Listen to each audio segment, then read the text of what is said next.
অবুজ শিশুৰ পৰা বৃদ্ধজনলৈ বিগত 2 মাহতকৈও অধিক সময় মন মগজু আসন্ন হৈ আছে প্ৰাণৰ শিল্পী জুবিন গাৰ্গৰ সত্তা চেতনাৰে হয়তো তাৰেই প্ৰতিফলন দেখা গ'ল বিহপুৰীয়াত এখন বিদ্যালয়ত প্ৰাণৰ শিল্পীগৰাকীৰ মহাপ্ৰস্থানে প্ৰভাৱিত কৰিছে শিশুৰ মনস্তত্ত্ব এই মনস্তাত্ত্বিক প্ৰভাৱত ভেকচন প্ৰতিযোগিতাতো জিলিকি উঠিল জুবিন গাৰ্গ আৰু গৰিমা শইকীয়া গাৰ্গ তৃতীয় শ্ৰেণীৰ দুগৰাকী কণমানিয়ে ভেকচন প্ৰতিযোগিতাত কৰা উপস্থাপনে ব্যাপক চৰ্চা লাভ কৰিছে সামাজিক মাধ্যমত জুবিন গাৰ্গ আৰু গৰিমা শইকীয়া গাৰ্গৰ চৰিত্ৰত অভিনয় কৰি প্ৰাণৰ শিল্পীগৰাকীৰ ন্যায়ৰ দাবীও কৰিলে কণমানি দুগৰাকীয়ে ভেকচন প্ৰতিযোগিতাত কণমানি দুগৰাকীৰ এই উপস্থাপনক একাংশই প্ৰশংসা কৰাৰ বিপৰীতে সমালোচনা কৰিছে আন একাংশই এই ক্ষেত্ৰত যদি কিবা ভুল হৈছে কণমানি দুগৰাকীক মাৰ্জনা কৰিবলৈ অনুৰোধ মাত্ৰ নমস্কাৰ মোৰ নাম ক্ৰিষ্টিনা বৰা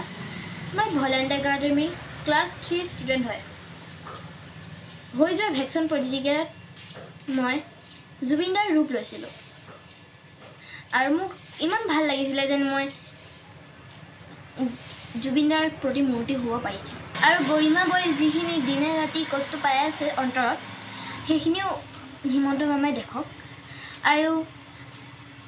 গৰিমা বৰ যিখিনি আশা আছে সেইখিনিও পূৰ হওক আৰু মোৰ বিশ্বাস আছে যে হিমন্ত মামাই এদিন ন্যায় দিবই সঁচাকৈয়ে জুবিন দা আৰু গৰিমা বৌৰ ৰূপত সেইদিনাখন কণমানি দুজনী দেখা পায় আমাৰ আকৌ জুবিন দাৰ প্ৰতি শ্ৰদ্ধা আৰু বহুগুণে বাঢ়ি আহিছিল কণমানিজনীক গৰিমা বৌৰ ৰূপত উপস্থাপন কৰি জুবিন দাই ন্যায় যাতে সোনকালে পায় আৰু তেওঁ ন্যায় যাতে সোনকালে সম্পূৰ্ণ হয় তাকে বুজাব বিচাৰিছিলোঁ তাত যদি আমাৰ কিবা ভুল হৈছে আপোনালোকে ক্ষমা কৰিব